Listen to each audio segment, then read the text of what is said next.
Simpan air mata palsumu, aku jijik melihat wanita miskin sepertimu. Itu bentakan suamiku saat mengusirku di tengah hujan. Dia pikir aku hanyalah benalu tak berharga. Namun hari ini, di ruang sidang, wajah sombongnya berubah pucat pasi. Seluruh ruangan menahan napas ketika seorang konglomerat paling ditakuti melangkah masuk, merangkulku, dan berbisik dingin kepada suamiku. Sebelum ceritanya dimulai, silahkan tulis di kolom komentar dari daerah mana saja teman-teman yang menonton cerita ini. Jangan lupa like dan subscribe agar channel ini bisa semakin berkembang dan bisa mempersembahkan cerita yang lebih menarik lagi. Suara denting piring beradu dengan wastafel terdengar nyaring di dapur yang luas itu. Bukan karena kecerobohan, melainkan karena tangan Amira, Titi Kamal, mulai gemetar menahan lelah. Jam dinding sudah menunjukkan pukul 5 pagi. Sementara penghuni rumah mewah di kawasan elit Jakarta Selatan itu masih terlelap dalam selimut sutra mereka, Amira sudah bangun sejak pukul 3. Ia bukan pembantu. Secara hukum dan agama, ia adalah istri sah dari Raka Pradana, Roger Danuarta, pewaris tunggal keluarga Pradana yang terhormat. Namun, realitanya jauh berbeda.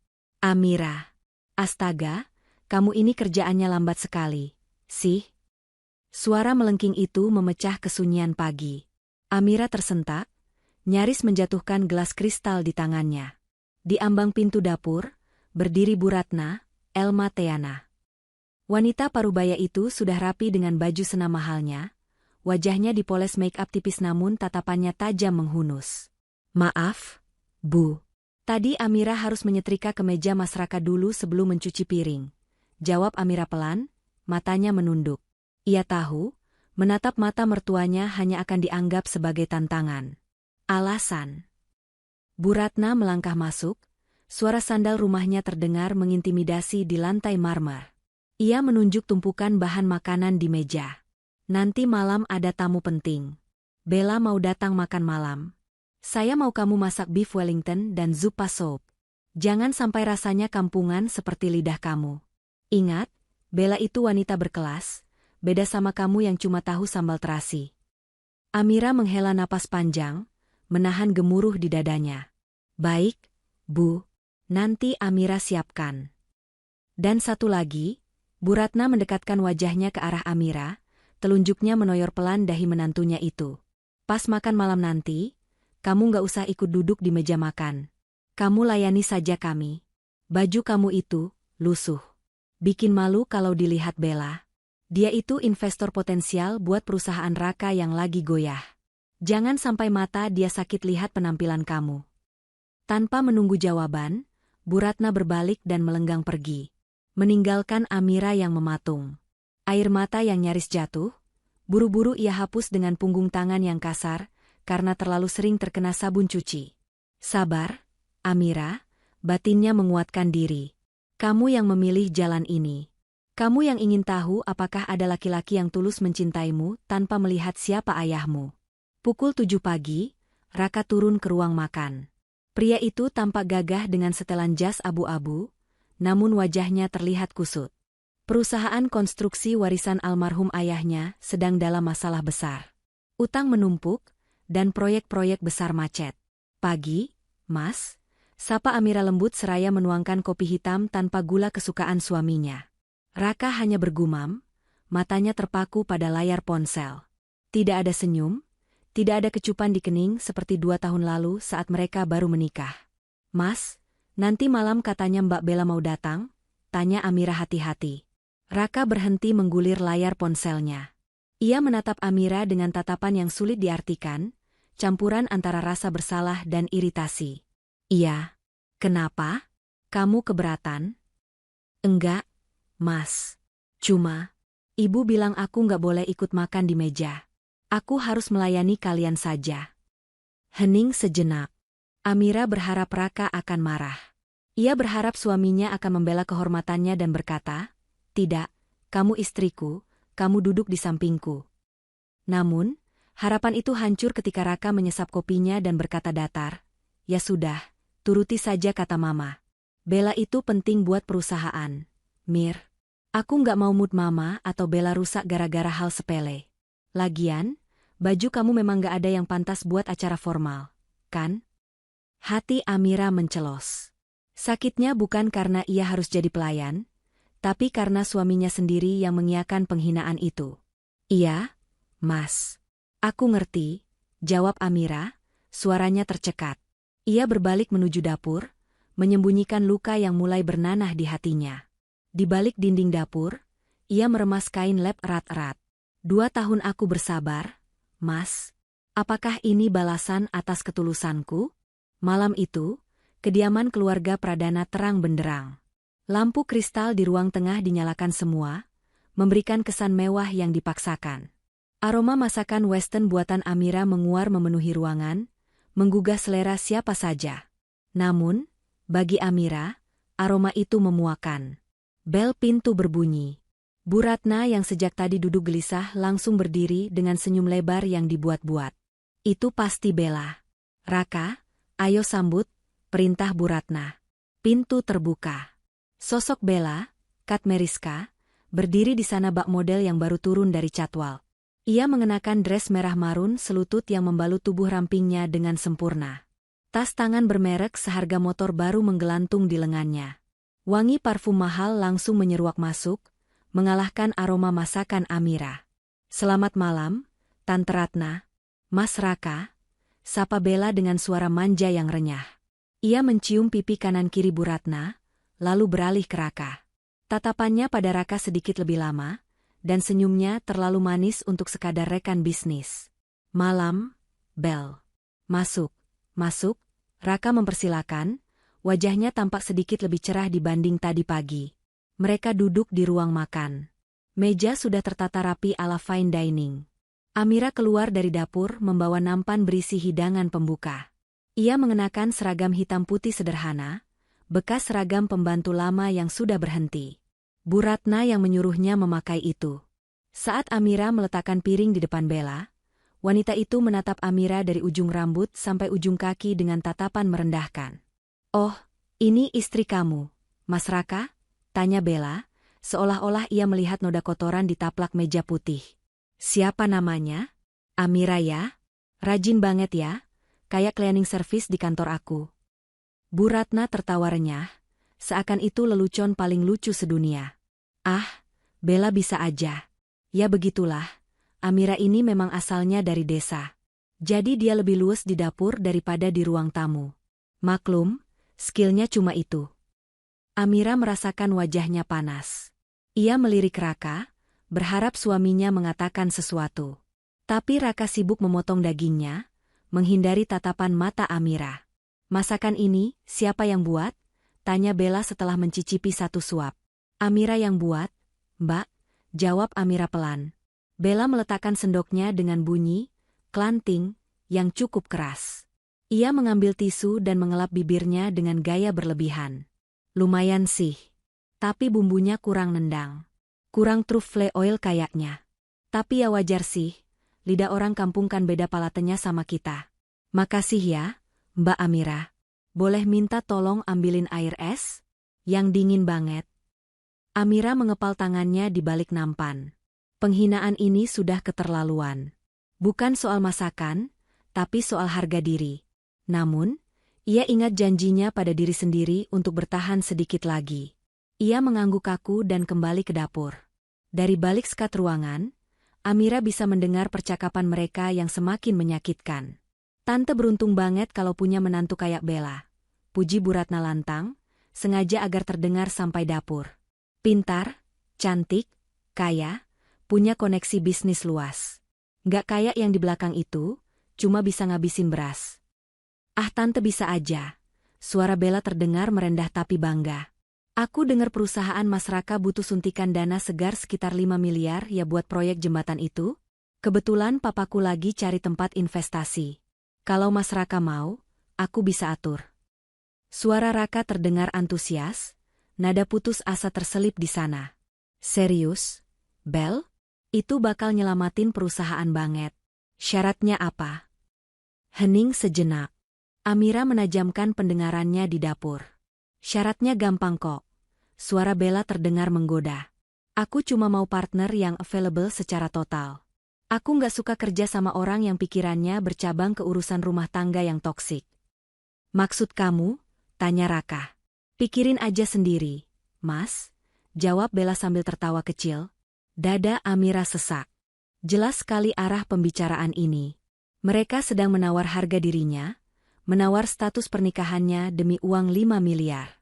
Uang yang bagi Amira, atau lebih tepatnya bagi ayahnya, Tuan Baskara, hanyalah uang jajan bulanannya dulu sebelum ia memutuskan kabur dan menyamar. Amira menatap pantulan dirinya di jendela kaca dapur. Wanita dengan baju lusuh, tanpa perhiasan, wajah lelah tanpa make-up. Lihat aku, Raka, batinnya. Lihat aku baik-baik. Karena sebentar lagi, kamu tidak akan pernah bisa menjangkauku lagi. Seminggu setelah makan malam itu, suasana rumah semakin dingin. Raka semakin jarang pulang. Jika pulang, ia langsung tidur atau mengurung diri di ruang kerja. Bu Ratna semakin gencar meneror Amira dengan pekerjaan-pekerjaan rumah yang tidak masuk akal, seperti menyuruhnya menyikat lantai garasi dengan sikat gigi atau mencuci gorden tebal dengan tangan. Pagi itu, suasana tegang terasa sejak matahari belum terbit. Bu Ratna berteriak histeris dari kamarnya di lantai 2. Maling! Ada maling di rumah ini. Amira yang sedang menyapu halaman depan, bergegas lari ke dalam. Raka yang baru saja keluar dari kamar mandi dengan handuk melilit pinggang juga tampak kaget. Ada apa, Ma? Kenapa teriak-teriak? Tanya Raka panik. Bu Ratna berdiri di depan meja riasnya dengan wajah merah padam. Air mata buaya mulai menggenang di pelupuk matanya. Kotak perhiasan beludru merah miliknya terbuka dan kosong. Cincin berlian Mama. Cincin warisan nenek kamu yang harganya 200 juta itu hilang. Padahal semalam Mama taruh di sini. Jerit Bu Ratna sambil menunjuk kotak kosong itu. Raka mengerutkan kening. Mama lupa taruh kali? Atau jatuh? Nggak mungkin. Mama ingat betul. Dan dari tadi pagi nggak ada orang asing masuk ke kamar ini kecuali. Mata Bu Ratna melotot tajam ke arah Amira yang berdiri di ambang pintu. Kecuali dia. Si pembantu yang kamu jadikan istri itu. Tadi subuh dia masuk sini buat nganter teh. Kan? Amira menggeleng cepat, jantungnya berdegup kencang. Demi Allah, Mas. Aku tadi masuk cuma taruh teh, terus keluar lagi. Aku nggak sentuh meja rias ibu. Alah, bohong. Bu Ratna merangsak maju, menjambak rambut Amira yang dikuncir kuda. Kamu pasti butuh uang kan buat kirim ke kampungmu yang miskin itu? Ngaku kamu. Ma. Sudah, Ma. Raka mencoba melerai, tapi setengah hati. Ia menatap Amira dengan tatapan curiga. Mir, jujur aja. Kalau kamu butuh uang, bilang. Jangan mencuri. Kata-kata Raka bagaikan petir di siang bolong bagi Amira. Suaminya sendiri menuduhnya. Mas Raka nuduh aku? Suara Amira bergetar hebat. 2 tahun kita nikah. Mas. Pernah aku ambil uang serupiah pun dari dompet kamu? Pernah aku minta barang mewah? Dan sekarang kamu percaya aku maling. Orang miskin kalau kepepet ya nalurinya maling. Sambar Bu Ratna. Raka, geledah kamarnya. Geledah tasnya. Dengan enggan namun patuh, Raka menarik tangan Amira kasar menuju kamar tamu di lantai bawah.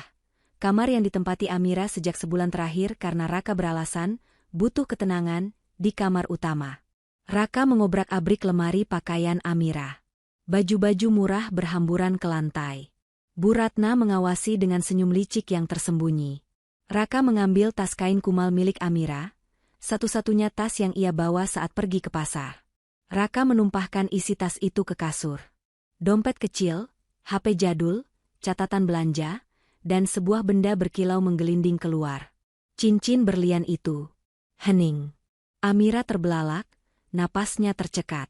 Ia tidak percaya apa yang dilihatnya. Itu nggak mungkin. Aku nggak pernah. Amira tergagap, air matanya tumpah. Dasar ular. Bu Ratna langsung menyambar cincin itu. Lihat kan, Raka? Lihat kelakuan istri pilihanmu ini? Masih mau kamu pertahanin dia? Dia ini kriminal. Dia mau merampok kita pelan-pelan. Raka menatap Amira dengan tatapan jijik yang belum pernah ia perlihatkan sebelumnya. Wajahnya merah pada menahan marah dan malu. Mir, aku nggak nyangka, desis Raka. Aku kasih kamu tumpangan hidup. aku kasih kamu makan, ini balasan kamu. Mas, ini jebakan. Sumpah demi Tuhan, Mas, ibu pasti yang taruh di situ. Amira mencoba meraih tangan Raka, tapi ditepis kasar. Jaga mulut kamu, bentak Raka. Jangan bawa-bawa mama. Buktinya ada di tas kamu. Di sudut ruangan, Bu Ratna tersenyum puas. Skenarionya berjalan mulus. Bella sudah menjanjikan transferan dana hari ini, asalkan Raka sudah bersih dari istrinya. Dan ini adalah cara tercepat dan terkotor untuk menyingkirkan Amira. Panggil polisi, Raka. Penjarakan dia, hasut Bu Ratna.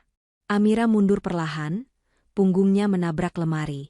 Ia melihat kedua orang di depannya itu bukan lagi sebagai keluarga. Mereka adalah monster. Kesabarannya, rasa hormatnya, dan cintanya pada Raka, detik itu juga menguap hilang tak berbekas.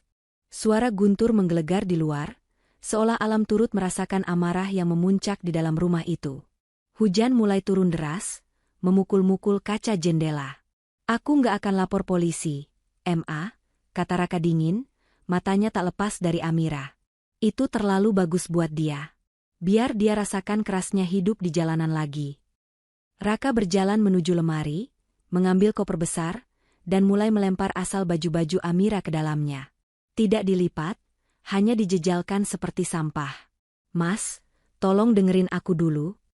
Amira mencoba sekali lagi, suaranya parau karena tangis. Diam. Raka berbalik dan menampar pipi Amira. Plah. Suara tamparan itu begitu keras, hingga telinga Amira berdenging. Rasa perih menjalar di pipinya, tapi lebih perih lagi hatinya. Amira memegangi pipinya, menatap Raka dengan mata nanar. Tidak ada lagi sorot memohon di matanya. Yang ada kini hanya kekosongan. Raka menyeret koper itu keluar kamar, lalu melemparnya ke teras depan yang mulai basah terkena tempias hujan. Ia kembali masuk, mencengkeram lengan Amira dan menariknya paksa menuju pintu depan. Keluar kamu dari rumahku. Detik ini juga, teriak Raka. Bu Ratna berdiri di belakang Raka sambil bersedekap, wajahnya penuh kemenangan. Pergi sana. Jangan balik lagi kecuali kamu mau membusuk di penjara. Amira terhuyung saat didorong Raka hingga jatuh berlutut di lantai teras yang dingin. Hujan deras langsung membasahi tubuhnya. Baju tipisnya basah kuyup dalam sekejap. Ia mendongak, menatap Raka yang berdiri di ambang pintu, kering dan hangat, namun hatinya sekeras batu. Mas. Amira berucap lirih, bukan memohon, tapi memastikan. Kamu benar-benar mengusirku? Kamu lebih percaya skenario murahan ibumu daripada istrimu yang mendampingimu dari nol? Raka tertawa sinis. Ia menatap Amira dengan tatapan merendahkan, seolah melihat kotoran. Kalimat yang keluar dari mulutnya selanjutnya adalah kalimat yang akan ia sesali seumur hidupnya. Simpan air mata palsumu itu, aku jijik melihat wanita lemah dan miskin sepertimu. Bentak Raka, suaranya mengalahkan deru hujan. Kamu itu cuma beban. Wanita kampung yang gak tahu diuntung. Pergi. Dan tunggu surat ceraiku. Blam. Pintu jati tebal itu dibanting keras di depan wajah Amira. Suara kunci diputar terdengar jelas. Amira masih berlutut di sana selama beberapa detik. Hujan membasuh air matanya yang bercampur dengan rasa sakit. Tapi anehnya, setelah pintu itu tertutup, tangisnya berhenti. Ia perlahan bangkit berdiri. Ia tidak mengambil koper yang dilempar Raka. Ia membiarkan baju-baju murah itu di sana. Ia tidak membutuhkannya lagi. Ia berbalik, menatap rumah megah itu untuk terakhir kalinya. Tatapannya berubah. Tidak ada lagi Amira yang lembut dan penurut. Sorot matanya kini tajam, dingin, dan mematikan. Baik, Raka, bisiknya pada angin malam yang menderu. Kamu menginginkan wanita berkelas dan kaya? Kamu akan melihat siapa sebenarnya yang miskin di sini. Amira melangkah menembus hujan, meninggalkan halaman rumah keluarga Pradana. Setiap langkahnya terasa berat namun pasti. Ia berjalan menuju gerbang kompleks, meninggalkan neraka yang selama ini ia sebut rumah. Amira berjalan kaki sejauh 2 kilometer di tengah hujan lebat. Tubuhnya menggigil kedinginan, bibirnya pucat membiru, tapi api di dadanya menghangatkannya. Mobil-mobil mewah berlalu lalang menyipratkan air genangan ke tubuhnya, tapi ia tak peduli. Ia berhenti di sebuah warung pecel lele pinggir jalan yang sedang sepi. Penjualnya, seorang bapak tua, menatapnya iba. "Neng? Ya Allah, basah kuyup begitu. Habis kecopetan apa gimana?" tanya bapak itu khawatir. Amira menggeleng lemah, giginya bergemeretuk menahan dingin. "Pak, boleh saya pinjam HP-nya sebentar? HP saya rusak." "Oh, boleh, Neng. Silakan. Mau bapak buatin teh anget?" "Terima kasih, Pak." Dengan tangan gemetar, Amira menerima ponsel Android layar retak milik si bapak. Jari-jarinya yang kaku menekan serangkaian nomor yang sudah 2 tahun tidak ia hubungi, namun masih ia hafal di luar kepala. Nomor pribadi yang hanya diketahui segelintir orang di negeri ini. Tut, tut. Panggilan tersambung. "Halo?" Suara bariton yang berat dan berwibawa terdengar dari seberang. Suara yang sangat dirindukannya. Suara Ferry Salim, Tuan Baskara. Amira menarik napas panjang, menahan isak tangis yang ingin keluar. Ia harus kuat. "Papa." Hening sejenak di seberang sana. Lalu terdengar suara kursi digeser dengan kasar dan nada panik yang jarang terdengar dari seorang konglomerat kelas kakap. "Amira? Putriku? Itu kamu, Nak? Astaga, kamu di mana? Papa sudah mencarimu kemana-mana. 2 tahun, Amira, 2 tahun kamu menghilang." Suara Tuan Baskara terdengar bergetar. "Papa benar?" Amira memejamkan matanya, membiarkan air hujan di wajahnya menetes ke lantai warung. Cinta tanpa logika itu bodoh. Laki-laki yang aku pilih dia gagal, Pak. Dia dan keluarganya menghinaku. Mereka membuangku seperti sampah karena mereka pikir aku miskin. Siapa mereka? Suara Baskara berubah menggelegar, nada marahnya begitu kental hingga Amira bisa membayangkan wajah ayahnya yang merah padam. "Katakan pada Papa, siapa yang berani menyakiti putri tunggal Baskara Group?" "Keluarga Pradana, Pak. Raka Pradana dan ibunya, Ratna." "Pradana?" Baskara menggeram, seolah sedang mengunyah nama itu. Perusahaan konstruksi kecil yang sedang sekarat itu? Berani-beraninya mereka? "Amira, kirimkan lokasimu sekarang, share location. Papa jemput sendiri. Papa akan bawa Julien dan tim pengamanan. Tidak usah bawa banyak orang, Pak. Cukup Papa dan Kak Julien. Aku ada di warung tenda dekat Simpang 5 Kemang. Tunggu di sana. Jangan kemana-mana. Papa sampai dalam 15 menit. Bertahanlah, sayang." Sambungan terputus. Amira mengembalikan ponsel itu kepada bapak penjual pecel lele. "Sudah, Neng? Sudah, Pak. Terima kasih banyak." Amira duduk di bangku plastik panjang. Ia menatap jalanan basah. Dalam 15 menit, hidupnya akan kembali berputar. Cinderella yang diusir itu tidak akan menunggu pangeran datang membawa sepatu kaca. Tidak. Cinderella ini akan kembali sebagai ratu yang akan meruntuhkan istana pangeran bodoh itu hingga rata dengan tanah. Sebuah mobil Rolls-Royce Phantom hitam mengkilap, dikawal 2 SUV hitam besar, membelah hujan dan berhenti tepat di depan warung pecel lele yang sederhana itu. Lampu depannya yang tajam menyorot sosok Amira yang basah kuyup. Pintu penumpang belakang terbuka. Tuan Baskara melompat turun tanpa mempedulikan jas mahalnya yang terkena hujan. Ia berlari dan langsung memeluk putri semata wayangnya itu erat-erat. "Maafkan Papa, Nak. Maafkan Papa membiarkanmu menderita." Bisik Baskara sambil menangis. Di belakangnya, seorang pria muda tampan dengan setelan jas rapi memegang payung. Aliando Syarif, Julien, pengacara muda jenius kepercayaan keluarga, menatap Amira dengan tatapan pedih sekaligus lega. Amira melepaskan pelukan ayahnya. Ia menatap mata ayahnya lekat-lekat. "Papa, hentikan semua bantuan rahasia Papa ke perusahaan Raka. Cabut semua subsidi. Dan siapkan pengacara terbaik." Tuan Baskara mengusap air mata di pipi putrinya, lalu mengangguk tegas. "Apapun yang kamu mau, Nak. Mulai besok, matahari tidak akan terbit untuk keluarga Pradana." Amira tersenyum tipis. Dingin. Menakutkan. Permainan menyamar ini sudah selesai. Sekarang waktunya penagihan. 3 minggu berlalu sejak malam pengusiran itu. Di kediaman keluarga Pradana, suasana tampak ceria, kontras dengan kondisi keuangan perusahaan Raka yang sebenarnya sedang berdarah-darah. Di ruang tamu, Bu Ratna, Elma Teana, sedang duduk santai sambil membolak-balik majalah Sosialita. Di hadapannya duduk Raka, Roger Danuarta, dan pengacaranya, seorang pria parubaya bernama Pak Haryo yang terkenal licin namun tarifnya murah. Jadi, berkasnya sudah masuk pengadilan agama. Pak Haryo, tanya Bu Ratna antusias, seolah sedang menanyakan menu makan malam. Sudah, Bu Ratna.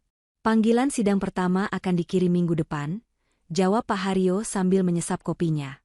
Gugatannya solid. Kita pakai alasan ketidakharmonisan rumah tangga yang dipicu oleh perilaku istri yang tidak jujur. Ditambah lagi, kita punya bukti foto, barang curian, yang ditemukan di tasnya. Itu cukup untuk membuat hakim memutus cerai secara fair stake kalau dia tidak datang, atau setidaknya memenangkan kita telak soal harta Gonogini. Lagi pula, apa yang mau dibagi? Dia tidak bawa apa-apa saat menikah. Raka terdiam. Ada sedikit rasa tidak nyaman di hatinya. Menggugat cerai adalah satu hal, tapi menjebloskan Amira ke penjara dengan tuduhan pencurian palsu rasanya terlalu kejam. "Ma, soal laporan polisi itu, apa nggak berlebihan?" tanya Raka ragu. "Maksudku, dia sudah pergi. Kita cerai saja sudah cukup, kan?" Bu Ratna membanting majalahnya ke meja. Matanya melotot. "Raka, kamu ini kenapa jadi lembek lagi?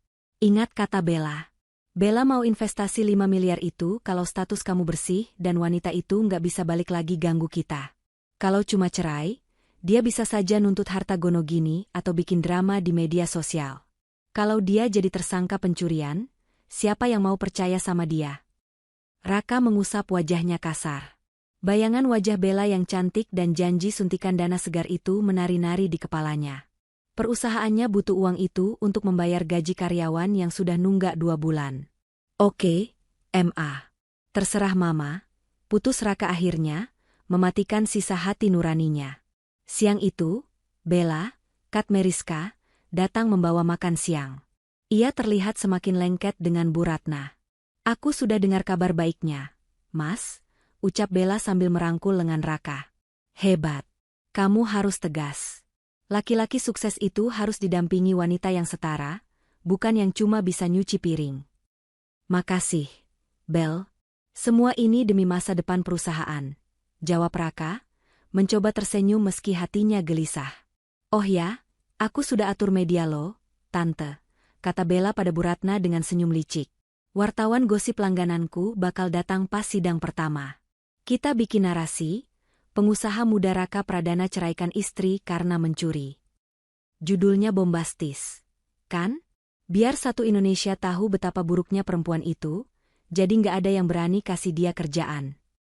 Bu Ratna tertawa terbahak-bahak, merasa menang di atas angin. Cerdas? Itu baru calon menantu idaman Mama. Di tempat lain, di sebuah penthouse mewah yang menghadap Bundaran Hai, Amira berdiri menatap hiruk-pikuk Jakarta dari balik kaca tebal. Ia tidak lagi mengenakan das terlusuh. Tubuhnya kini berbalut gaun sutra rumahan berwarna champagne. Rambutnya yang dulu kusam kini berkilau sehat setelah perawatan intensif. Namun, tatapan matanya tetap dingin. "Nona Amira," suara Julian, Aliando Syarif, terdengar dari belakang. "Surat panggilan sidang sudah diterima tim kami. Jadwalnya hari Selasa depan." Amira berbalik. Wajahnya tenang, tidak ada ketakutan sedikit pun. "Apa tuduhannya, Julian?" "Gugatan cerai dan mereka melampirkan laporan polisi atas dugaan pencurian perhiasan. Mereka benar-benar ingin menghancurkan reputasi Nona sampai ke akar-akarnya." Amira tersenyum tipis. Senyum yang membuat Julian, yang sudah mengenalnya sejak kecil, sedikit merinding. "Biarkan mereka menari sebentar lagi, Julian. Siapkan semua bukti. Hari Selasa nanti, aku ingin memberikan pertunjukan yang tidak akan pernah mereka lupakan." 2 hari sebelum sidang, kepanikan kecil melanda kubu Raka. Siang itu, kurir pengadilan mengantarkan surat balasan dari pihak tergugat, Amira, ke kantor Raka. Pak Haryo, pengacara Raka, Membuka amplop coklat itu dengan santai, yakin isinya hanyalah permohonan maaf tulisan tangan Amira di kertas buku tulis. Namun, saat ia menarik keluar isinya, matanya terbelalak. Kertas itu tebal, bertekstur mahal, dengan kop surat timbul berwarna emas. Tidak mungkin. Gumam Pak Haryo, tangannya gemetar. Kenapa, Pak? Dia minta bagian harta? Tanya Raka yang duduk di seberang meja kerjanya. Bukan, Pak Raka. Lihat kop surat ini. Pak Haryo menyodorkan surat itu. Raka membacanya. Di bagian atas tertera, Julian Partners, International Law Firm. Raka mengerutkan kening. Ia memang tidak terlalu paham dunia hukum, tapi ia pernah mendengar nama itu. Ini, firma hukum yang sering menangani kasus konglomerat itu, kan? Yang kantornya di lantai teratas gedung pencakar langit. Betul. Ini firma hukum paling mahal dan paling elit di Jakarta, Pak Raka. Fee konsultasi per jam mereka saja bisa ratusan juta. Pak Haryo tampak pucat. Bagaimana mungkin istri Bapak maksud saya, Bu Amira, bisa menyewa jasa mereka? Jual ginjal pun belum tentu cukup. Raka terdiam. Logikanya berputar. Amira tidak punya uang sepeser pun saat diusir. Ia bahkan tidak punya ponsel yang layak. Paling cuma gertakan. Raka mencoba menenangkan diri, meski jantungnya berdegup kencang. Mungkin dia dapat bantuan hukum pro bono, gratis. Kan firma besar kadang suka cari muka dengan bantu orang miskin biar kelihatan peduli sosial. Bisa jadi. Pak Haryo mengangguk, mencoba meyakinkan dirinya sendiri. Ya, pasti pro bono. Biasanya yang dikirim cuma anak magang atau pengacara junior yang baru lulus. Tenang saja, Pak Raka. Saya sudah 20 tahun jadi pengacara. Saya bisa menggoreng anak-anak baru itu di persidangan. Malamnya, Raka menceritakan hal ini pada ibunya. Bu Ratna justru tertawa mengejek. Halah, paling si Amira ngutang sama rentenir buat bayar pengacara, atau dia jual diri, cemooh Bu Ratna sadis. Jangan takut, Raka. Mau pengacaranya malaikat sekalipun, fakta bahwa cincin itu ada di tas dia nggak bisa dibantah. Kita punya saksi, kita punya bukti. Kita pasti menang. Sementara itu, di ruang rapat Julian O Partners, suasananya sangat serius. Julian berdiri di depan papan tulis kaca, memaparkan strategi kepada timnya yang terdiri dari 5 pengacara senior terbaik. Ingat, kata Julian tegas, menatap timnya satu persatu. Klien kita bukan hanya seorang istri yang dizalimi. Klien kita adalah Amira Baskara, putri tunggal pemilik firma ini, pemilik gedung ini, dan pemilik separuh kota ini. Kesalahan sekecil apapun tidak akan ditoleransi. Siap, Pak Julian, jawab timnya serempak. Amira duduk di ujung meja, memperhatikan presentasi Julian tentang aliran dana perusahaan Raka yang berantakan dan bukti CCTV yang berhasil mereka retas dari sistem keamanan rumah Raka, yang untungnya terhubung ke cloud meski Bu Ratna pikir sudah dihapus. Cukup, Julian, potong Amira pelan. Ruangan hening seketika. Kita tidak perlu menghancurkan mereka di menit pertama, kata Amira sambil memainkan pena di tangannya. Biarkan mereka merasa menang dulu. Biarkan Bu Ratna tertawa di depan wartawan. Semakin tinggi mereka terbang, semakin sakit saat jatuh nanti. Julian mengangguk mengerti. Sesuai keinginan Nona. Kita akan bermain pelan tapi mematikan. Hari Selasa tiba. Matahari bersinar terik di Pengadilan Agama Jakarta Selatan. Sesuai rencana jahat Bella dan Bu Ratna, pelataran pengadilan sudah dipenuhi oleh beberapa wartawan infotainment. Mereka menunggu dengan kamera siap tembak. Sebuah mobil SUV putih berhenti. Turunlah Raka, Bu Ratna, dan Bella, yang bersikeras ikut sebagai dukungan moral. Mereka tampil mencolok. Bu Ratna memakai kacamata hitam besar dan tas bermerek, Raka dengan jas mahalnya, dan Bella tampil modis layaknya selebriti. Bu Ratna, Pak Raka, benarkah perceraian ini karena istri mencuri? Serbu wartawan. Bu Ratna berhenti sejenak, menurunkan kacamata hitamnya, dan memasang wajah sedih yang dibuat-buat. Yah, sebenarnya ini aib keluarga ya, Mas. Tapi mau bagaimana lagi? Kami sudah coba sabar. Kami tampung dia dari jalanan, malah air susu dibalas air tuba. Cincin warisan saya dicuri. Kasihan sekali Mas Raka, timpal wartawan lain. Lalu di mana istrinya sekarang? Wah saya nggak tahu, jawab Raka angkuh. Mungkin sudah pulang kampung atau sembunyi karena malu. Mereka melenggang masuk ke lobi pengadilan dengan penuh percaya diri. Namun, 10 menit kemudian, suasana di pelataran parkir berubah drastis.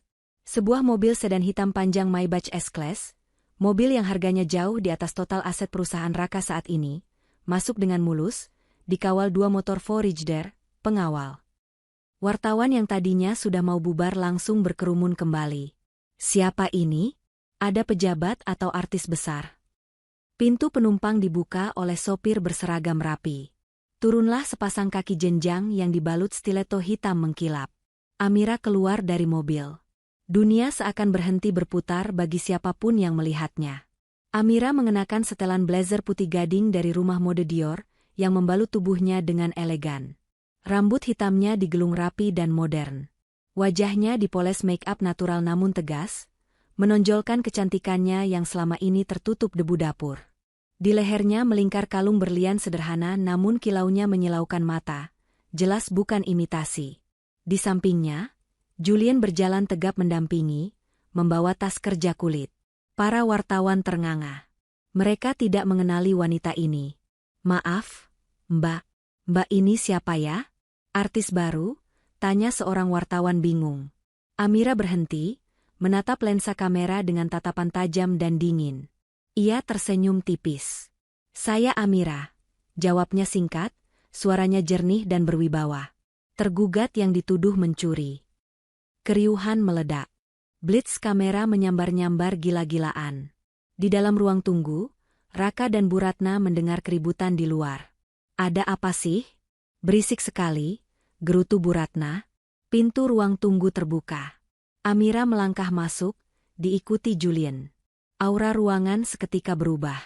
Wangi parfum mahal Amira menguar, menenggelamkan bau parfum menyengat Bu Ratna. Raka yang sedang minum air mineral, tersedak hingga batuk-batuk. Matanya melotot, nyaris keluar. Ia menatap sosok wanita cantik di depannya itu, otaknya berusaha memproses. Itu Amira, istrinya yang kumal? Bu Ratna menjatuhkan tas tangannya. Mulutnya menganga lebar. Bella, yang duduk di pojok sambil main HP, mendongak dan wajahnya langsung pucat pasi melihat outfit yang dipakai Amira. Ia tahu persis blazer itu adalah koleksi terbaru Paris Fashion Week yang bahkan Bella sendiri harus inden 6 bulan untuk mendapatkannya. Selamat pagi, Mas Raka. Ibu Ratna, sapa Amira datar. Tidak ada nada hormat, hanya formalitas dingin. Kakakmu. Bu Ratna menunjuk dengan jari gemetar. Kamu dapat baju itu dari mana? Kamu curi dari mana lagi? Julien maju selangkah, menghalangi jari telunjuk Bu Ratna. Maaf, Ibu. Tolong jaga sopan santun. Klien saya bisa menuntut Anda atas perbuatan tidak menyenangkan jika Anda terus berteriak. Klien? Raka akhirnya bersuara, suaranya serak. Ia menatap Julien. Kamu pengacaranya? Anak ingusan ini? Julien tersenyum ramah namun matanya setajam elang. Perkenalkan, saya Julien. Managing Partner dari Julien Partners. Dan saya sarankan Bapak Raka menghemat suara Bapak untuk menjawab pertanyaan hakim, bukan untuk menghina saya. Petugas pengadilan memanggil. Nomor perkara 305. Pihak Raka Pradana dan Amira. Ayo, Julien, ajak Amira, tanpa menoleh lagi pada suami dan mertuanya yang masih terpaku seperti patung. Ruang sidang terasa sesak. Hakim ketua mengetuk palu, membuka persidangan. Pak Haryo, pengacara Raka, memulai serangannya dengan percaya diri yang mulai luntur. Ia memaparkan tuduhan bahwa Amira adalah istri yang tidak patuh dan puncaknya melakukan pencurian cincin berlian seharga 200 juta rupiah. Ini buktinya, Yang Mulia. Pak Haryo menyerahkan foto cincin di dalam tas Amira. Saksi kami, Ibu Ratna, melihat sendiri barang itu ditemukan di tas tergugat. Hakim menoleh pada pihak Amira. Silakan tanggapan dari pihak tergugat. Julien berdiri dengan tenang. Ia tidak membawa tumpukan kertas tebal, hanya sebuah tablet tipis yang dihubungkan ke layar proyektor ruang sidang. Terima kasih, Yang Mulia. Tuduhan penggugat didasarkan pada asumsi bahwa klien saya, Ibu Amira, membutuhkan uang sehingga nekat mencuri. Mereka menyebut klien saya, miskin, dan tidak berpunya, dalam berkas gugatan. Julian menekan layar tabletnya. Muncul sebuah dokumen digital di layar besar. Ini adalah bukti kepemilikan aset pribadi klien saya. Rekening koran 3 bulan terakhir. Semua mata tertuju ke layar. Raka menyipitkan mata.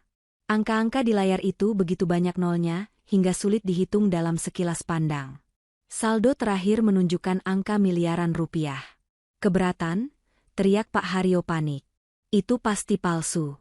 Atau uang hasil menipu. Tenang, rekan penggugat, potong Julian dingin. Ini dokumen resmi yang diverifikasi oleh Bank Sentral. Yang Mulia, poin saya adalah, untuk apa klien saya mencuri cincin seharga 200 juta, yang modelnya sudah ketinggalan zaman itu, sementara bunga deposito bulanannya saja 3 kali lipat dari harga cincin itu. Gumam kaget terdengar dari pengunjung sidang. Raka merasa wajahnya ditampar keras. Amira punya uang miliaran? Dari mana? Dan soal tuduhan pencurian, lanjut Julian.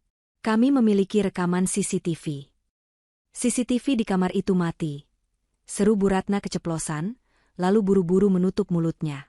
Julian tersenyum miring. Benar, CCTV di kamar mati. Tapi CCTV di lorong depan kamar tidak mati. Dan audionya sangat jernih. Julian memutar video. Di layar terlihat jelas Bu Ratna mengendap-endap masuk ke kamar Amira saat subuh, lalu keluar dengan cepat. 5 menit kemudian Amira masuk membawa teh. Lalu Julian memutar rekaman suara percakapan Bu Ratna dan Bella di ruang tamu sehari sebelum kejadian, yang terekam oleh smart home device yang lupa dimatikan Raka.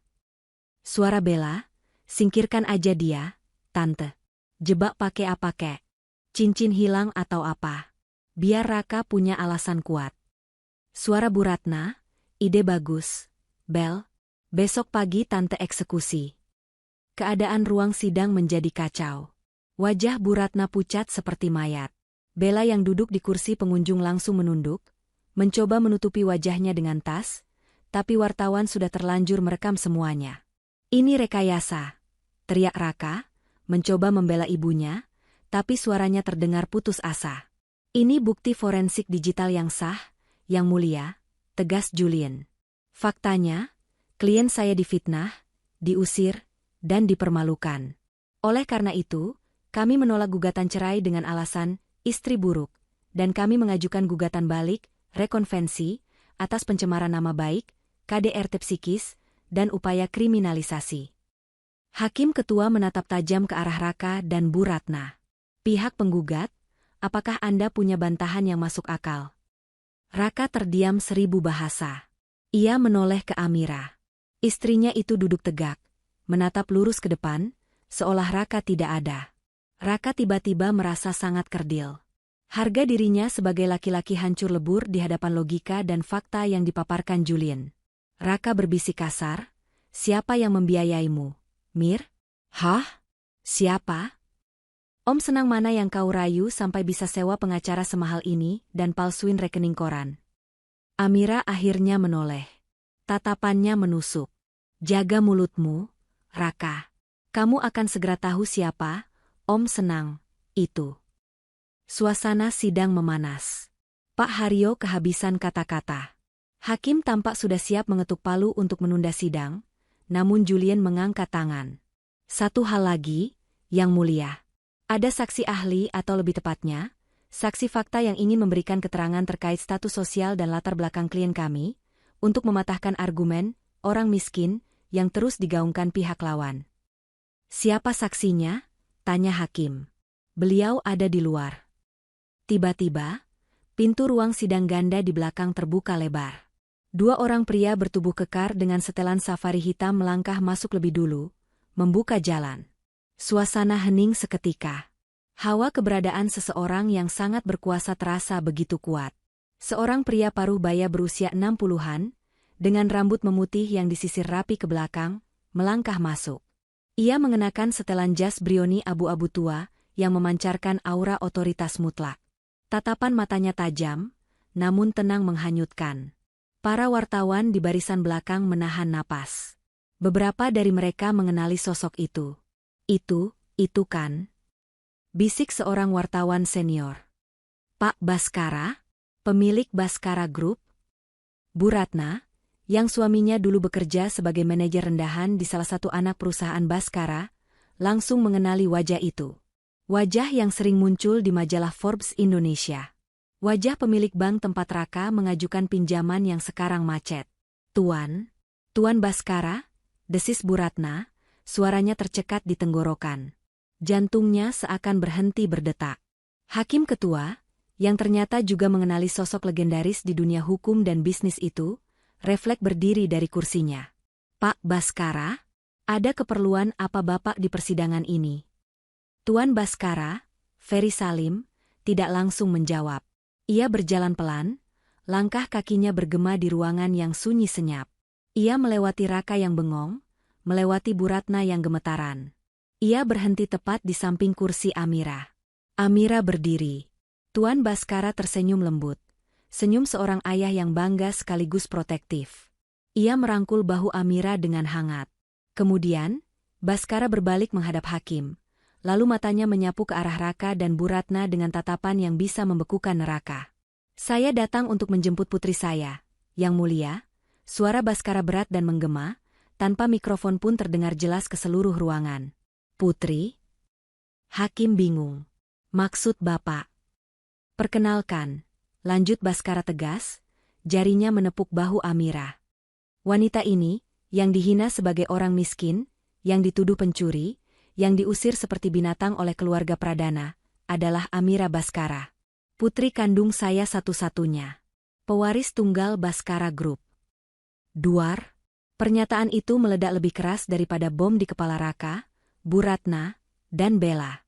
Raka merasa lututnya lemas. Ia merosot di kursinya. Putri Baskara? Amira adalah putri konglomerat nomor 1? Istrinya yang ia suruh mengepel lantai? Istrinya yang ia katakan menjijikan? Bu Ratna memegang dadanya, matanya memutih, napasnya sesak. Dunianya runtuh seketika. Ia baru saja menghina dan mengusir pemilik uang yang bisa membeli harga diri seluruh keluarga besarnya 7 turunan. Baskara menatap Raka tepat di manik matanya. Tatapan predator menatap mangsa yang sudah tidak berdaya. Kamu bilang kamu jijik melihat wanita miskin. Anak muda? Tanya Baskara pelan namun menusuk. Mulai hari ini, bersiaplah.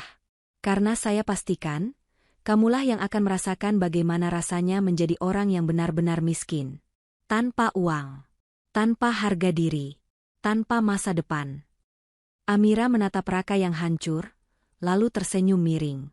Sidang ditutup, bisik Amira pelan, namun terdengar seperti vonis mati bagi Raka. Kekacauan di Pengadilan Agama Jakarta Selatan hari itu menjadi headline di semua portal berita nasional dalam hitungan jam. Istri yang diusir ternyata putri tunggal konglomerat Baskara.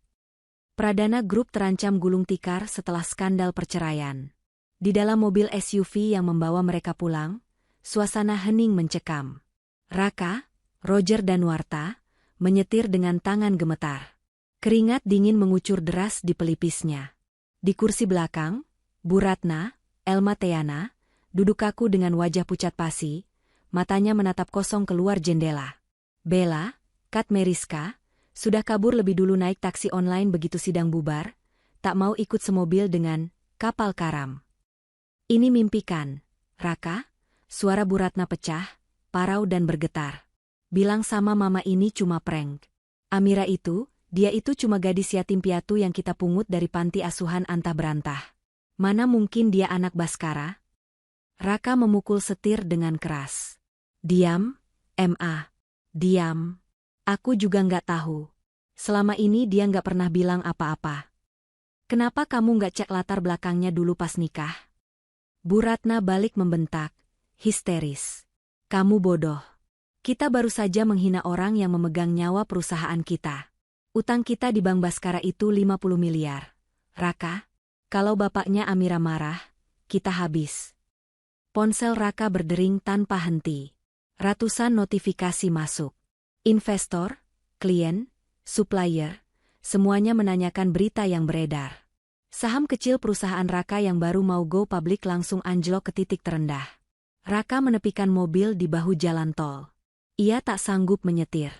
Dadanya sesak. Bayangan wajah Amira yang dingin di ruang sidang tadi menghantuinya. Bukan wajah takut yang biasa ia lihat, tapi wajah penguasa. Kita harus minta maaf, gumam Raka. Kita harus ke rumah Pak Baskara sekarang. Kita sujud di kaki Amira. Gila kamu? Sergah Bu Ratna, gengsinya masih setinggi langit meski dalam bahaya. Mama sujud sama bekas pembantu itu? Enggak sudi. Paling Pak Baskara cuma gertak sambal. Ingat, Raka, kita masih punya aset. Rumah kita mahal, tanah di Bogor juga ada. Kita nggak bakal miskin mendadak cuma gara-gara satu orang tua bangka marah. Raka menatap ibunya tak percaya. Ma, sadar. Pak Baskara itu bukan orang sembarangan. Dia bisa beli harga diri kita 100 kali lipat. Tiba-tiba, ponsel Raka berbunyi lagi. Kali ini dari sekretaris perusahaannya. Halo, Pak Raka. Gawat Pak. Suara di seberang sana panik setengah mati. Ada apa lagi? Orang-orang dari Bank Baskara dan auditor eksternal datang, Pak. Mereka menyegel ruang keuangan. Mereka bawa surat penyitaan aset karena klausul cross default. Semua rekening perusahaan dibekukan per detik ini. Raka menjatuhkan ponselnya. Wajahnya seputih kertas. Bu Ratna menatap putranya cemas. Kenapa? Siapa telepon? Raka menoleh pelan, matanya berkaca-kaca. Habis, Ma. Kita benar-benar habis. Mereka nggak nunggu besok. Mereka eksekusi hari ini. Keesokan harinya, kediaman mewah keluarga Pradana yang biasanya tenang berubah seperti pasar. Bukan tamu pesta yang datang, melainkan tim eksekutor dari bank dan pengadilan. Julian, Aliando Syarif, berdiri di dekat gerbang, mengawasi proses eksekusi dengan tangan di saku celana, wajahnya datar tanpa ekspresi. Ia hadir mewakili Amira sebagai pemilik sah piutang terbesar. Jangan sentuh barang-barang saya, jerit Bu Ratna saat dua orang petugas mengangkat sofa Italia kesayangannya. Itu harganya 80 juta. Lepaskan. Maaf, Bu. Ini masuk daftar aset sitaan untuk lunasan utang, jawab petugas itu tegas namun sopan. Raka duduk di teras, kepalanya tertunduk dalam. Ia melihat mobil Alphard dan BMW Sport miliknya sedang ditempeli stiker merah bertuliskan, disita. Julian berjalan mendekati Raka. Raka mendongak, matanya merah karena tidak tidur semalaman. Puas kamu? Desis Raka. Kamu dan Amira, kalian iblis. Julian tersenyum tipis, lalu berjongkok di hadapan Raka agar pandangan mereka sejajar. Kami hanya mengambil hak kami, Raka. Bukankah ibumu yang bilang, simpan air mata palsumu, aku jijik melihat orang miskin? Amira hanya mengabulkan doa ibumu. Sekarang, kalian tidak perlu lagi melihat orang miskin di rumah ini. Karena kalianlah orang miskinnya. Tolong, Julian. Raka merendahkan suaranya, membuang egonya.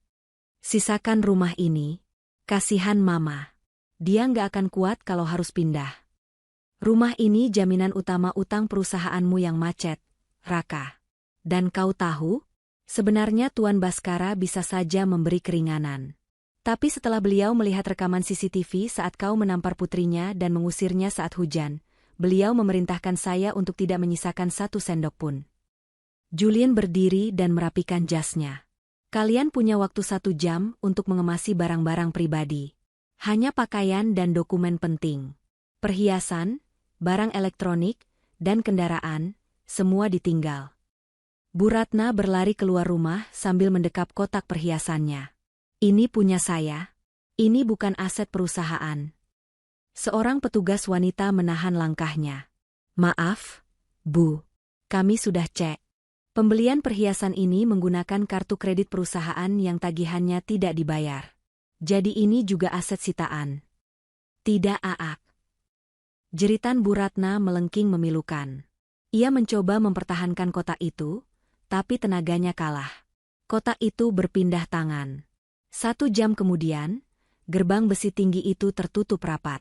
Raka dan Bu Ratna berdiri di trotoar panas dengan beberapa koper berisi baju. Matahari menyengat kulit mereka yang biasa terkena AC. Tetangga-tetangga elit yang dulu sering diundang Bu Ratna untuk pamer, kini hanya mengintip dari balik tirai jendela atau lewat dengan mobil mewah mereka tanpa menoleh. Tidak ada yang mau menolong. Reputasi keluarga Pradana sudah hancur lebur di lingkungan itu karena mulut Bu Ratna sendiri yang dulu sombong. Raka memesan taksi online. Saldo di rekening pribadinya tinggal sisa-sisa terakhir sebelum ikut dibekukan. "Kita mau kemana, Raka?" tanya Bu Ratna linglung, air matanya sudah kering saking banyaknya menangis. "Ke kontrakan, MA. Aku nemu di internet, daerah pinggiran yang murah. Cuma itu yang sisa uangku cukup buat bayar sebulan." Mobil taksi murah datang. Mereka mengangkat koper sendiri. Raka menatap rumah mewahnya untuk terakhir kali. Rumah tempat ia tumbuh, tempat ia membawa Amira pertama kali, dan tempat ia mengusirnya. Karma itu nyata, dan datangnya secepat kilat. Di sebuah kafe Starling, kopi keliling, yang jauh dari kesan mewah, Raka duduk menunggu seseorang. Ia mengenakan kemeja kusut yang belum disetrika. Mobilnya sudah tidak ada, jadi ia naik ojek ke sana. Kat Meriska, Bella, datang. Tapi kali ini, ia tidak menyapa dengan senyum manja. Wajahnya ditekuk, tangannya bersedekap. Ia bahkan tidak duduk, hanya berdiri di samping meja Raka.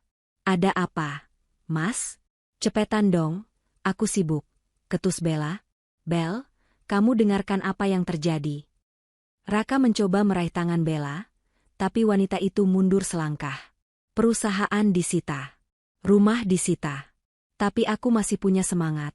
Bel, kita bisa bangun lagi dari nol. Kamu bilang kamu punya koneksi? Investasi 5 miliar itu?" Bella tertawa. Tawa yang kering dan meremehkan. "Bangun dari nol? Mas, kamu pikir aku ini tukang bangunan? Aku ini wanita karir yang cari partner setara. Dulu aku mau sama kamu karena kamu CEO Pradana Group. Sekarang, kamu cuma pengangguran yang punya banyak utang. Tapi kita saling cinta, Bel." "Cinta?" Bella mendengus. "Cinta itu butuh biaya operasional, Mas. Jangan naif deh. Lagian, kamu pikir aku mau berurusan sama musuh Baskara Group? Papaku langsung marahin aku habis-habisan karena namaku terseret kasus sidang kamu kemarin. Citraku rusak. Jadi, kamu ninggalin aku pas aku lagi susah?" Mata Raka nanar. "Iyalah. Bye, Raka. Jangan hubungi aku lagi. Nomor kamu udah aku blokir." Bella berbalik dan melenggang pergi meninggalkan Raka yang hancur sendirian. Namun, drama Bella belum selesai. Ia punya rencana cadangan. Ia tahu siapa pemenang di situasi ini, pihak Amira. Sorenya, Bella dengan nekat mendatangi kantor hukum Julian O. Partners. Ia berdandan maksimal, mengenakan dress agak terbuka, berharap pesonanya bisa meluluhkan hati pengacara muda yang sedang naik daun itu. "Saya mau bertemu Pak Julian." "Bilang saja Bella, teman lama," ucapnya percaya diri pada resepsionis. Tak lama kemudian, ia dipersilakan masuk. Julian sedang duduk di balik meja kerjanya yang besar, memeriksa berkas. Ia tidak mendongak saat Bella masuk. "Hai, Julian." Sapa Bella dengan suara dibuat seseksi mungkin. Ia duduk di kursi depan meja Julian tanpa dipersilakan. "Hebat ya kamu di sidang kemarin. Aku kagum banget." Julian akhirnya mendongak. Tatapannya dingin, seolah melihat serangga. "Ada perlu apa, Nona Bella?" "Waktu saya mahal. Tarif konsultasi 5 juta per jam." Bella tertawa kecil, mencoba mencairkan suasana. "Ah, jangan kaku gitu dong. Aku kesini mau minta maaf soal kesalahpahaman kemarin. Aku kan cuma korban manipulasinya Bu Ratna. Sebenarnya aku juga nggak setuju cara mereka. Mungkin kita bisa kerja sama? Aku punya banyak info soal aset-aset tersembunyi Raka yang mungkin kamu butuh." Julian menutup berkasnya. Ia menatap Bella lekat-lekat, lalu tersenyum miring. "Nona Bella, saya sudah menyelidiki latar belakang Anda. Usaha butik Anda sebenarnya merugi dan Anda terlilit utang kartu kredit. Makanya Anda mendekati Raka. Dan sekarang, Anda mau menjual Raka demi mendekati saya atau Amira." Wajah Bella memerah. "Kako kamu tahu?" Dengar baik-baik, potong Julian tajam. Amira memberi instruksi khusus. Siapapun yang bersekongkol dengan keluarga Pradana untuk menyakitinya, masuk dalam daftar hitam Baskara Group. Mulai besok, tidak akan ada bank yang mau mencairkan pinjaman untuk usahamu, dan tidak akan ada vendor yang mau mensuplai barang ke tokomu. Bella terbelalak. Kamu nggak bisa lakuin itu. Itu mematikan rejeki orang. Anda yang memulai api, Nona Bella. Kami hanya menyiramnya dengan bensin. Julian menekan tombol intercom. Security, tolong antar wanita ini keluar. Dan pastikan fotonya disebar di lobi agar tidak boleh masuk lagi. 2 satpam berbadan besar masuk. Bella diseret keluar dengan tidak hormat, meronta-ronta sambil memaki, persis seperti orang gila. Julian hanya kembali menekuni berkasnya. Sampah sudah dibersihkan. Lingkungan baru tempat tinggal Raka dan Bu Ratna sangat jauh dari kata nyaman. Gang sempit yang hanya muat 1 motor, bau got yang menyengat, dan suara bising tetangga yang memutar musik dangdut koplo dengan volume maksimal. Kontrakan itu hanya terdiri dari 1 petak ruang tamu, 1 kamar tidur sempit, dan dapur yang menyatu dengan kamar mandi. Atapnya seng, membuat suhu di dalam ruangan terasa seperti oven saat siang hari. Panas. Panas banget. Raka? AC-nya mana? Keluh Bu Ratna sambil mengipas-ngipas wajahnya dengan kardus bekas. Keringat melunturkan bedaknya, membuat wajahnya terlihat berantakan. Nggak ada AC, MA. Cuma ada kipas angin ini, itu pun udah bunyi-bunyi, jawab Raka sambil mencoba menyalakan kipas angin tua berdebu yang ada di sudut ruangan. Mama nggak bisa hidup kayak gini. Kasurnya keras, banyak nyamuk. Raka, kamu laki-laki kan? Cari uang dong. Pinjam sama teman-temanmu. Raka membanting obeng yang dipegangnya. Emosinya meledak. Siapa yang mau minjemin? MA? Semua nomor aku diblokir. Teman-teman klub golf, teman bisnis, semua menjauh karena takut sama Pak Baskara. Sadar diri dong, MA. Kita ini sekarang miskin. Miskin. Bu Ratna terdiam, syok dibentak anaknya sendiri. Kakakmu berani bentak mama? Iya, karena mama yang bikin kita kayak gini. Raka menunjuk wajah ibunya. Coba kalau dulu mama nggak ngehina Amira. Coba kalau mama nggak nuduh dia maling. Kita masih hidup enak sekarang. Amira itu istri yang baik. MA. Dia tulus. Tapi mama selalu racuni otakku kalau dia itu beban. Dia itu penipu. Dia nyembunyiin identitasnya. Bella Bu Ratna tak mau kalah. Dia nyembunyiin karena dia mau cari cinta yang tulus. Dan kita gagal. Kita gagal total. Raka menjambak rambutnya sendiri frustrasi. Malam itu, mereka makan mie instan dibagi 2. Tidak ada lagi beef Wellington atau zupa soup. Piringnya pun piring plastik. Saat hendak tidur, Bu Ratna mendengar suara tikus berlarian di plafon. Ia menjerit ketakutan. Raka, ada tikus. Usir. Raka yang tidur di lantai beralaskan tikar, karena kasur sempit dipakai ibunya, hanya menutup telinga dengan bantal. Tidur aja, MA. Tikus nggak makan orang. Biasain diri. Ini hidup kita sekarang. Di kegelapan malam yang pengap itu, Raka menangis tanpa suara. Ia merindukan Amira. Ia merindukan pijatan lembut Amira di bahunya saat ia lelah. Ia merindukan teh hangat buatan Amira. Dulu ia memiliki segalanya di rumah, seorang bidadari yang melayaninya. Dan ia membuangnya demi ilusi kebanggaan semu. 1 bulan berlalu. Keadaan Raka makin memprihatinkan. Ia bekerja serabutan menjadi kuli panggul di pasar induk, karena tidak ada perusahaan yang mau menerima lamarannya, blacklist HRD yang efektif. Kulitnya menghitam, tubuhnya kurus, dan wajahnya kusam. Suatu hari, ia melihat berita di TV warung kopi. Baskara Group meluncurkan proyek properti terbesar tahun ini, dipimpin oleh Direktur Utama baru, Amira Baskara. Di layar TV, Amira terlihat begitu bersinar. Ia sedang memotong pita peresmian gedung, tersenyum anggun ke arah kamera. Di sampingnya berdiri Julian dan Tuan Baskara. Raka merasakan dorongan yang kuat. Ia harus mencoba. Sekali saja.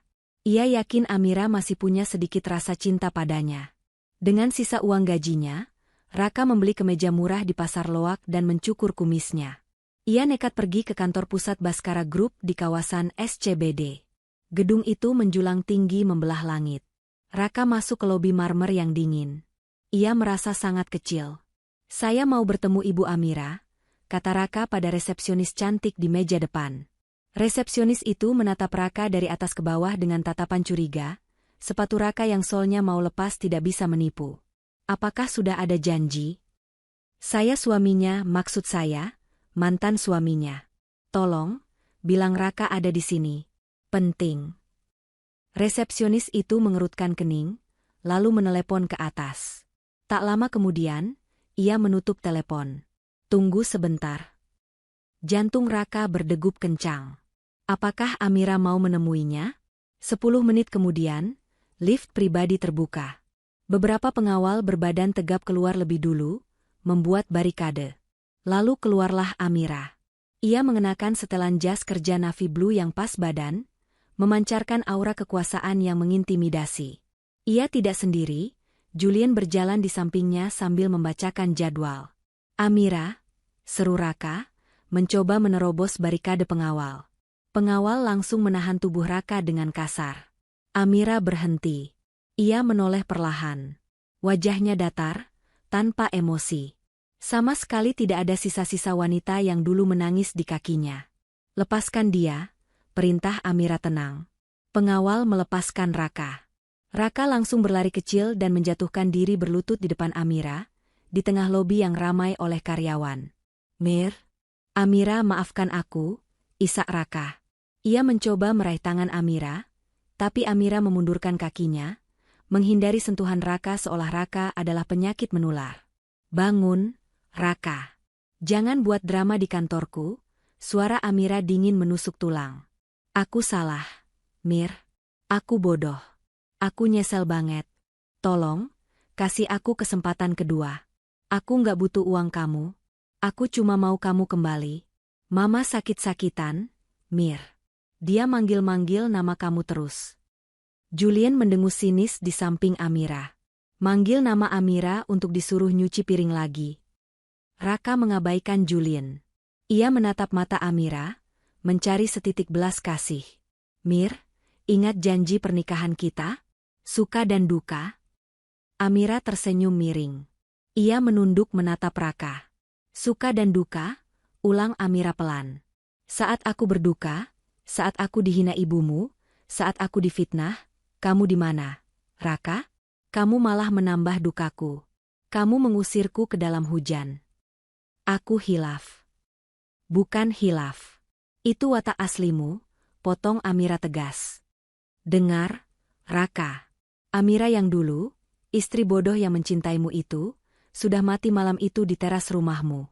Yang berdiri di depanmu sekarang adalah Amira Baskara. Dan bagi Amira Baskara, kamu hanyalah orang asing yang tidak relevan." Amira menoleh ke kepala keamanan. "Pak, tolong bersihkan lobi. Saya tidak suka ada sampah yang menghalangi jalan saya menuju rapat." "Siap, Bu." Dua satpam langsung mencengkeram lengan Raka, menyeretnya menjauh. "Amira, Amira, tolong aku.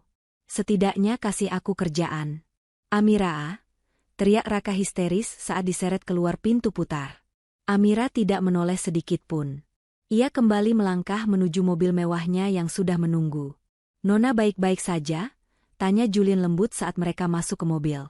Amira menghela napas panjang, lalu menyandarkan kepalanya. Ada sedikit air mata di sudut matanya, bukan karena cinta, tapi karena rasa lega melepaskan beban masa lalu. "Aku baik-baik saja, Julian. Sangat baik. Ayo jalan. Kita punya kerajaan bisnis yang harus diurus." Mobil melaju meninggalkan Raka yang tergeletak di trotoar panas, menangisi nasibnya yang hancur karena kesombongannya sendiri. Hujan kembali turun membasahi Jakarta, namun kali ini suasananya berbeda bagi Raka. Jika dulu hujan menjadi saksi kekejamannya mengusir Amira, kini hujan menjadi teman setianya dalam kesengsaraan. Atap seng kontrakan mereka bocor di beberapa titik. Raka sibuk menaruh ember dan panci untuk menampung air, agar lantai tanah mereka tidak becek. Di sudut ruangan, di atas kasur tipis yang apek, Bu Ratna terbaring lemah. Tubuhnya kurus kering. Wajahnya yang dulu selalu glowing oleh perawatan mahal kini kusam dan penuh keriput. Stroke ringan yang menyerangnya sebulan lalu membuat sebagian tubuh kirinya sulit digerakkan. Mulutnya sedikit miring, membuatnya bicara agak pelat. "Raka," panggil Bu Ratna lirih. Raka yang sedang mengepel lantai berhenti sejenak. Ia menghampiri ibunya, menyuapkan bubur hambar yang baru saja ia masak. "Ya, Ma, makan dulu ya." Bu Ratna menggeleng pelan. Air mata menetes dari sudut matanya yang cekung. Mama mimpi buruk terus, Raka. Mama mimpi dikejar-kejar bayangan Amira." Raka menghela napas panjang, duduk di tepi kasur. "Sudahlah, Ma. Nggak usah diingat lagi. Amira sudah bahagia di sana. Kita di sini jalani saja hukuman kita." Ada satu hal yang Mama nggak pernah bilang sama kamu," ucap Bu Ratna terbata-bata. Tangannya yang gemetar meraba saku daster kumalnya, mengeluarkan sebuah sobekan kertas yang sudah lecek dan kekuningan. Raka mengerutkan kening. "Apa ini, Ma?" "Ini potongan surat yang Mama temukan di tong sampah kamar Amira, seminggu setelah kalian nikah." Raka mengambil kertas itu. Itu adalah kop surat dari sebuah yayasan amal dengan tulisan tangan di baliknya. Tulisan tangan yang sangat ia kenal, tulisan Tuan Baskara. Isinya singkat, "Sayang, Papa hargai keputusanmu hidup mandiri. Tapi ingat, kalau Raka atau keluarganya menyakitimu, pulanglah. Pintu Baskara Group selalu terbuka untuk pewarisnya." Mata Raka membelalak. Jantungnya seakan berhenti berdetak. Mama tahu dari awal kalau Amira anak Pak Baskara." Bu Ratna menangis terseduh-seduh. "Mama tahu, tapi Mama nggak mau percaya. Mama pikir itu surat halusinasi Amira. Mama gengsi, Raka. Mama nggak mau punya menantu yang lebih kaya, lebih berkuasa dari Mama. Mama takut kalau ketahuan dia anak konglomerat, Mama nggak bisa atur-atur dia lagi. Mama buang surat itu, Mama bakar sebagian." Raka meremas kertas itu hingga lumat. Wajahnya memerah menahan amarah yang bercampur dengan rasa putus asa yang amat dalam. "Ya Tuhan, Ma." Suara Raka tercekat. "Demi ego Mama, demi rasa ingin berkuasa Mama di rumah tangga kami, Mama hancurkan semuanya? Kita bisa hidup bahagia, Ma. Kita bisa sukses bareng Amira. Tapi Mama pilih injak-injak dia karena takut kalah saing. Maafkan Mama, Raka, maaf." Ratap Bu Ratna.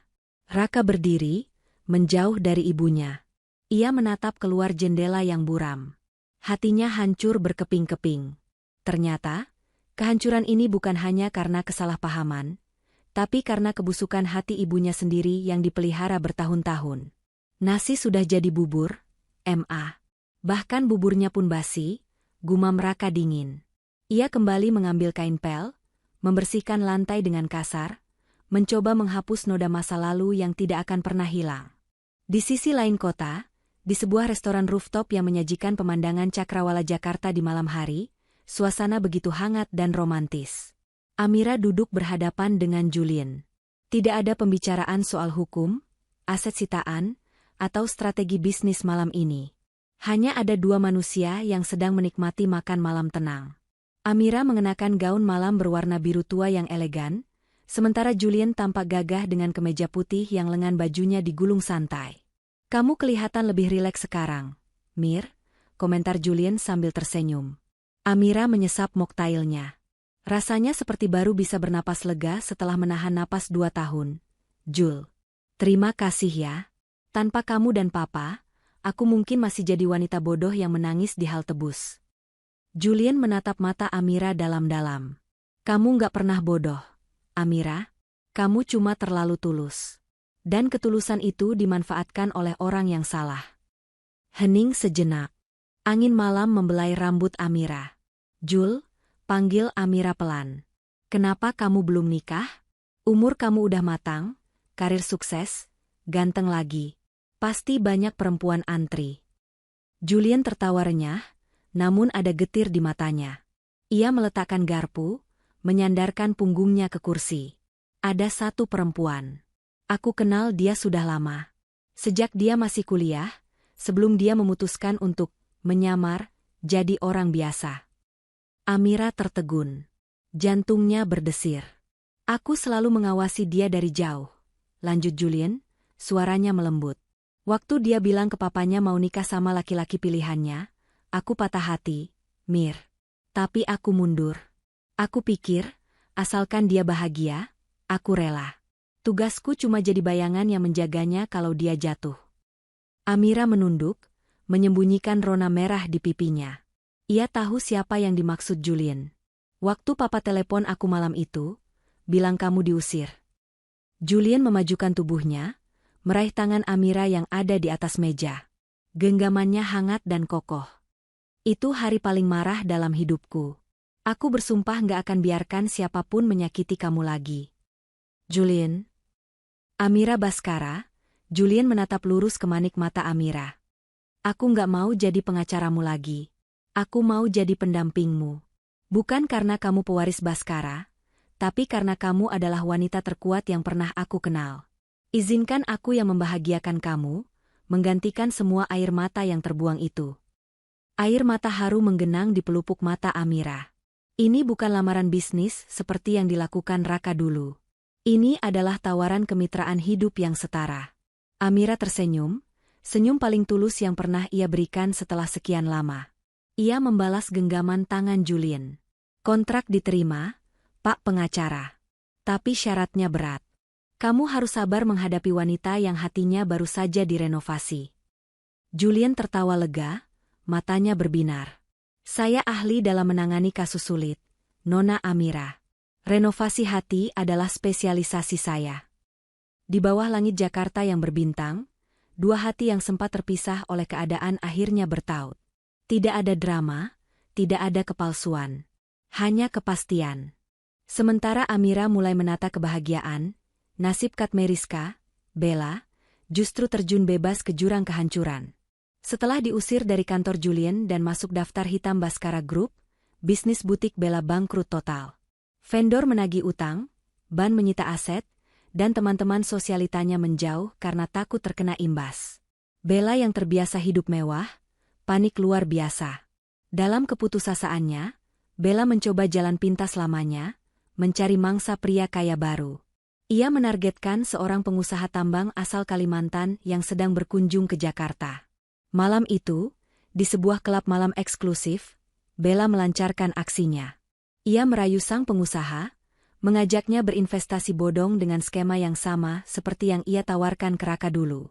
Namun, nasib sedang tidak berpihak padanya. Saat Bella sedang menandatangani cek palsu di ruang VIP, pintu didobrak. Polisi masuk dengan senjata lengkap. Angkat tangan. Jangan bergerak. Bella menjerit histeris. Apa-apaan ini? Saya nggak salah. Seorang perwira polisi maju, membawa surat penangkapan. Saudari Bella, Anda ditahan atas dugaan penipuan, penggelapan dana di perusahaan lama Anda, dan pemalsuan dokumen investasi. Kami sudah mengintai Anda selama seminggu atas laporan dari korban-korban sebelumnya. Ternyata, Julian tidak hanya memblokir akses bisnis Bella, tapi juga diam-diam menyerahkan berkas bukti kejahatan keuangan Bella yang selama ini tertutup rapi ke pihak berwajib. Ini adalah hadiah terakhir dari Julian. Bella diseret keluar klub malam dengan tangan di borgol. Wartawan, yang entah mendapat info dari mana, sudah menunggu di depan. Wajah Bella yang biasanya angkuh kini tertunduk malu, make-up-nya luntur oleh keringat dingin. Mbak Bella, apa benar Anda menipu Raka Pradana juga? Benarkah Anda bangkrut? Pertanyaan wartawan bertubi-tubi. Bella didorong masuk ke mobil polisi. Di balik jeruji besi mobil tahanan, ia melihat ke arah trotoar. Di sana, di layar videotron raksasa gedung seberang, sedang tayang iklan profil perusahaan Baskara Group yang menampilkan wajah Amira yang cantik dan berwibawa. Bella menangis meraung-raung. Ia sadar, ia baru saja kalah telak dari wanita yang dulu ia sebut kampungan. Penjara kini menjadi rumah masa depannya, tempat yang dingin dan sepi, persis seperti hatinya yang tamak. Kabar tentang kondisi Bu Ratna yang semakin kritis akhirnya sampai ke telinga Amira. Bukan karena Raka yang memohon, Tapi karena asisten pribadi Amira memberikan laporan rutin. Bu Ratna dirawat di RSUD, Bu. Di bangsal kelas 3. Kondisinya koma sejak kemarin, lapor asistennya. Amira terdiam menatap berkas di mejanya. Ada rasa benci, tentu saja. Tapi didikan ayahnya mengajarkan bahwa memaafkan adalah cara terbaik untuk melepaskan diri dari beban masa lalu. Bukan untuk orang lain, tapi untuk ketenangan jiwanya sendiri. Siapkan mobil. Kita ke sana, perintah Amira. Di lorong rumah sakit pemerintah yang padat dan bau obat yang menyengat, Raka duduk termenung di kursi tunggu besi. Pakaiannya lusuh, wajahnya tirus tak terawat. Ia terlihat 10 tahun lebih tua dari usianya. Suara langkah sepatu hak tinggi membuat Raka mendongak. Ia terpana. Amira datang, didampingi Julian dan 2 pengawal. Kehadiran mereka yang begitu bersih dan mahal, sangat kontras dengan lingkungan kumuh rumah sakit itu. Orang-orang di sekitar menyingkir, memberi jalan segan. Raka berdiri kaku. Bibirnya bergetar. Mir, kamu datang? Amira tidak tersenyum. Wajahnya datar namun tidak lagi memancarkan kemarahan berapi-api seperti di sidang. Hanya ketenangan seluas samudera. Bagaimana kondisinya? Tanya Amira singkat. Kritis. Dokter bilang harapan tipis. Alat-alat pendukung hidupnya mahal, aku belum bisa bayar. Suara Raka tercekat malu. Amira menoleh pada asistennya. Tanpa perlu bicara, asistennya langsung menuju bagian administrasi. Semua biaya pengobatan sampai pemakaman, jika memang harus terjadi, sudah aku lunasi, kata Amira. Dan aku juga sudah memindahkan ibumu ke ruang VIP agar dia bisa pergi dengan tenang, bukan di lorong yang bising ini. Raka jatuh berlutut di kaki Amira. Ia menangis terseduh-seduh, memegang ujung celana panjang Amira. Terima kasih, Mir. Terima kasih. Kamu memang malaikat. Maafkan aku. Maafkan Mama. Aku rela jadi pembantumu seumur hidup asal kamu mau terima aku lagi. Amira mundur selangkah, melepaskan pegangan Raka perlahan. Bangun, Raka. Jangan merendahkan dirimu lagi. Raka mendongak, matanya penuh harap. Berarti kamu mau memaafkan kami? Kita bisa rujuk. Amira menggeleng tegas. Tatapannya menusuk namun penuh belas kasih, seperti melihat orang asing yang malang. Aku sudah memaafkan kalian. Sungguh, aku tidak lagi menyimpan dendam. Tapi untuk kembali? Tidak, Raka. Gelas yang pecah, kalaupun direkatkan lagi, tetap akan melukai bibir yang meminumnya. Amira menatap Julian yang berdiri setia di sampingnya, lalu kembali menatap Raka. Aku melakukan ini bukan karena aku masih mencintaimu. Aku melakukan ini karena aku manusia, dan ibumu adalah manusia yang sedang sekarat. Ini adalah sedekah terakhirku untuk masa lalu kita. Setelah hari ini, jangan pernah cari aku lagi. Hiduplah dengan baik, Raka. Belajarlah dari kesalahan. Amira berbalik. Langkah kakinya tegas meninggalkan Raka yang masih berlutut. Amira. Panggil Raka lirih, tapi suaranya hilang ditelan keramaian rumah sakit. Ia tahu, kali ini pintu itu benar-benar sudah tertutup, dikunci mati, dan kuncinya telah dibuang ke dasar lautan.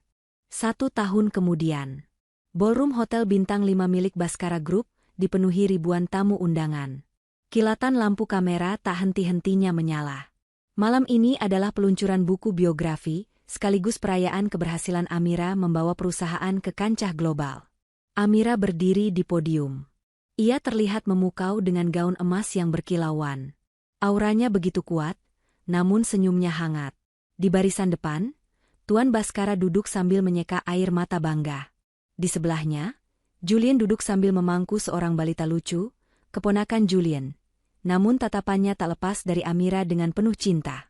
Mereka sudah bertunangan 3 bulan lalu dan akan segera menikah. Hadirin sekalian, suara Amira menggema jernih. Banyak yang bertanya, apa rahasia kesuksesan saya? Apakah karena saya anak konglomerat? Atau karena saya beruntung? Amira tersenyum, matanya menerawang sejenak. Rahasia saya adalah rasa sakit. Saya pernah dihina. Saya pernah dibilang menjijikkan karena miskin. Saya pernah diusir saat hujan badai. Hening.